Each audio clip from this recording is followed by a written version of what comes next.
오늘 아침 신문 시작합니다.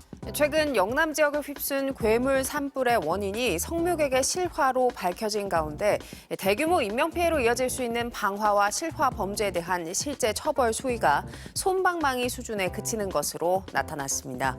서울경제입니다. 법조계에 따르면 2023년 고의적으로 불을 내는 방화 혐의로 1심에서 유기징역이 선고된 사례는 전체의 28% 정도에 불과했는데요. 반면 집행유예가 선고된 사례가 절반 가까운 49%에 달했고 10%는 벌금형이 선고됐습니다. 2021년과 2022년에도 선고 비중은 비슷했는데요. 형법상 건물이나 기차, 자동차 등에 불을 지른 피고인은 무기 또는 3년 이상의 징역에 처한다고 정해져 있지만 현실에선 10명 중 6명가량은 집행유예나 벌금형에 그치는 셈입니다. 전문가들은 다수의 인명피해가 발생할 수 있는 방화 범죄에 대해서 법원이 고의, 계획, 위험성 등을 따져 엄벌해야 한다고 지적했습니다. 다음은 한국경제입니다. 국내 대학의 인공지능 관련 학과 규모가 5년간 20배 이상 커졌지만 중하위권 대학에선 교육 여건이 양적인 팽창을 따라가지 못하고 있습니다. 교육부에 따르면 전국 대학의 AI 관련 학과는 지난해 146개, 재학생은 14,000여 명으로 4년 전에 비해 21배에 늘었는데요. 입학 정원을 늘릴 수 없는 수도권 대학의 경우 첨단 학과를 신설하면 정원 확대가 가능합니다. 또 AI 학과 보유 여부가 각종 연구개발 과제를 따내는 데 유리하기 때문입니다.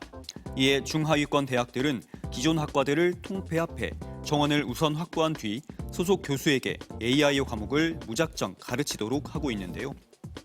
경기 지역의 한 대학은 물리학과를 통폐합해 AI 학과로 운영 중인데 막상 교수진 충원이 여의치 않아 디자인을 전공한 비전문가가 AI 수업을 맡고 있다고 합니다.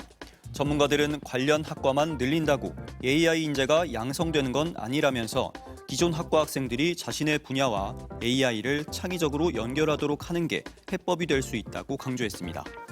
이어서 매일경제입니다. 한국 수력 원자력이 눈앞에 닥친 체코 원전 수주를 위해서 미국 웨스팅하우스와의 지식재산권 협의에서 불리한 조항을 수용한 것으로 밝혀졌습니다. 한수원이 수출하려는 APR-1000 모델을 두고 웨스팅하우스는 자사의 기술을 바탕으로 개발됐다며 미국의 수출 통제 대상이라고 주장했는데요.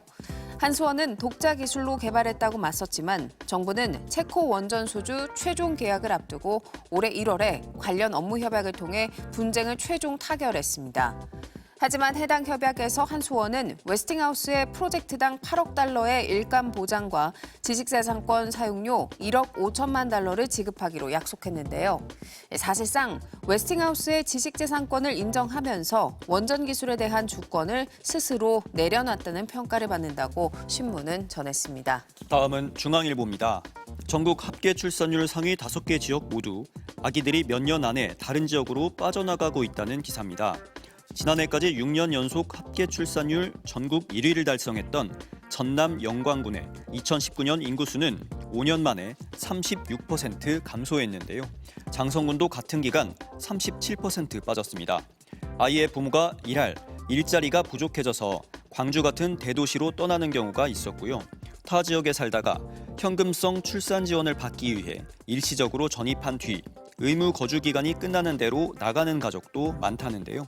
실제로 전국 광역 기초단체 가운데 현금성 저출산 정책을 펴는 곳은 2023년 200개, 지급 금액은 482만 원으로 10년 동안 7개 넘게 증가했습니다. 지자체 사이에서 현금성 지원 경쟁을 하며 한정된 출생아를 서로 뺏고 빼앗기는 제로섬 게임이 펼쳐진다면서 현금성 지원책보단 인프라 개선에 집중해야 한다고 신문은 지적했습니다. 끝으로 지역신문 기사 보겠습니다. 무등일보인데요. 불경기 속 광주와 전남 지역은 천원 정책으로 호응을 얻고 있다는 소식입니다. 전남대와 조선대 등 모두 12개 대학에서 천원의 아침밥 사업을 운영하고 있고요. 광주 서구에서는 노약자에게 단돈 1,000원으로 우리밀 송국수를 제공하는 천원 국시 사업을 진행하고 있습니다. 천안국시는 전통시장, 청소년 등 점포별로 특화된 위치에 자리 잡고 있고 총 198명의 노인들에게 일자리를 제공한다고 하는데요.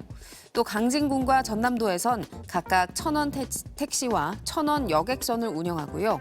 광주 북구는 맞벌이 부모들의 부담을 덜고자 아픈 아이 병원 동행 서비스를 오는 4월부터 추진할 계획입니다. 지역민들에게 큰 힘이 되는 천원 정책들이 더 많은 지자체로 확대돼야 한다고 신문은 강조했습니다. 지금까지 오늘 아침 신문이었습니다.